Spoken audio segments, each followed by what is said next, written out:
আওয়ামী লীগের সঙ্গে আমাদের কিসের মিল? আওয়ামী লীগকে যেখানে যে পাবেন, যেভাবে পাবেন, দয়া করে ব্যবস্থাটা নিয়ে নেবেন, আমার যেন কিছু বলতে না। আজকে অনেকে বিএনপিকে আওয়ামী লীগের দিকে ঠেলে দেওয়ার চেষ্টা করছে।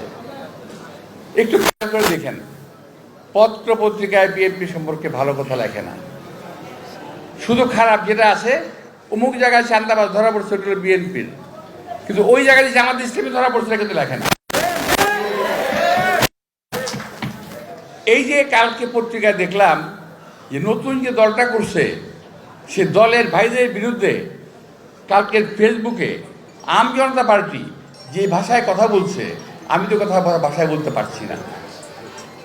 তাদের সঙ্গে বলা হয়েছে তারা বসুন্ধরা সালমার কাছে টাকা নিয়েছে, তাদের সঙ্গে বলা হয়েছে তারা আজাদের কাছে টাকা নিয়েছে, তাদের বিরুদ্ধে বলা হয়েছে একটা বোন ছিল, কি একটা বোন মেয়ে আমাদের, সে নাকি ইদানিং ব্র্যান্ডের কাপড় চোপড় পরে ঘুরে বেড়ায়, টাকা পায় কোথায়? ওরাই বলতেছে, আমি কিন্তু বলি নাই ভাই, আমি কিন্তু বলি নাই। এটা কিন্তু ফেসবুকে প্রেস ব্রিফিং এর কথা বলছি। বিএনপি বাংলাদেশের তিনবারের ক্ষমতাসীন একটি দল। এই দলকে চক্রান্ত করে ক্ষমতাচ্যুত করেছিল কারা? মনে পড়ে আপনাদের? এই আজকের কিছু রাজনৈতিক দল, আওয়ামী লীগ, ওদিকে চরমনের পীর সাহেব সহ আরো অনেক লোক আছে, তারা সবাই মিলে বিএনপির বিরুদ্ধে চক্রান্ত করলো এবং বিএনপিকে ক্ষমতাচ্যুত করলো। তারা দাবি করে, আমরা বলছি না। আমরা বলি যে আমরা ক্ষমতা থেকে পদত্যাগ করেছি দেশনেত্রী বেগম খালেদা জিয়া।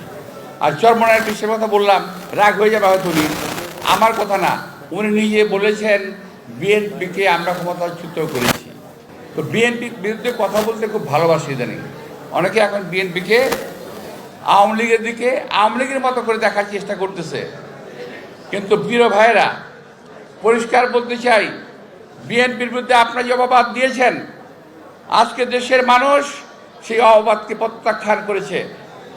এই দেশের কোর্ট রায় দিয়েছে বিএনপি কোনো প্রতারকের দল না, বিএনপি কোনো ভণ্ডের দল না, বরং বিএনপির কাঁধে ভর করে অনেক রাজনৈতিক দলের নেতৃবৃন্দ মন্ত্রী হয়েছেন। এই কথাটা মাথায় রাখতে হবে। অনেক রাজনৈতিক দলের নেতৃবৃন্দ মন্ত্রী হওয়ার চিন্তা করতেছেন, এটাও মাথায় রাখবেন। সব রাজনৈতিক দল নির্দোষ, একমাত্র দোষ হলো বিএনপির। বিএনপিকে আওয়ামী লীগের দিকে ঠেলে দেওয়ার চেষ্টা করছে, আর আওয়ামী লীগ বিএনপিকে 17 বছর আমাদের ঘর ছাড়া রেখেছে, আমরা ঘরে থাকতে পারি নাই। ব্যক্তিগতভাবে আমাদের এখানে সকলে জেল হয়েছে। আমার জেল হয়েছে কত বছর ভাই বলতে পারেন আপনাদের মনে আছে? আমার জেল হয়েছে 11 বছর, আমার স্ত্রী 16 বছর, আমার ভাইয়ের 8 বছর আমাদের জেল হয়েছে। এদের সঙ্গে কিসের আপোষ? আওয়ামী লীগের সঙ্গে আমাদের কিসের মিল? আওয়ামী লীগকে যেখানে যে পাবেন, যেভাবে পাবেন, দয়া করে ব্যবস্থাটা নিয়ে নেবেন, আমার যেন কিছু বলতে না। আরেকটা জিনিস,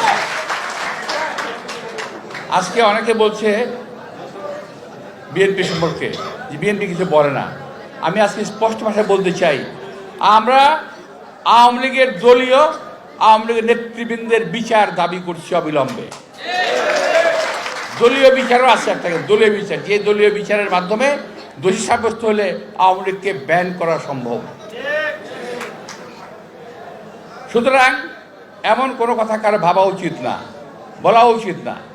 তবে হ্যাঁ, আওয়ামী লীগের অনেক লোক এখনো বাংলাদেশে জায়গা মতো রয়ে গেছে, তাদেরকে চিহ্নিত করেন, যথাসময় থেকে উৎখাত করতে হবে। তবে আইন নিজে হাতে তুলে নেবেন না। শাহজাহানপুরের যে আওয়ামী লীগ করতো, ওরা সবাই চেনে, ওরা পালায় এখন পিএনপি কলোনিতে আসে, পিএনপি কলোনিতে আসে, এখানে আসে।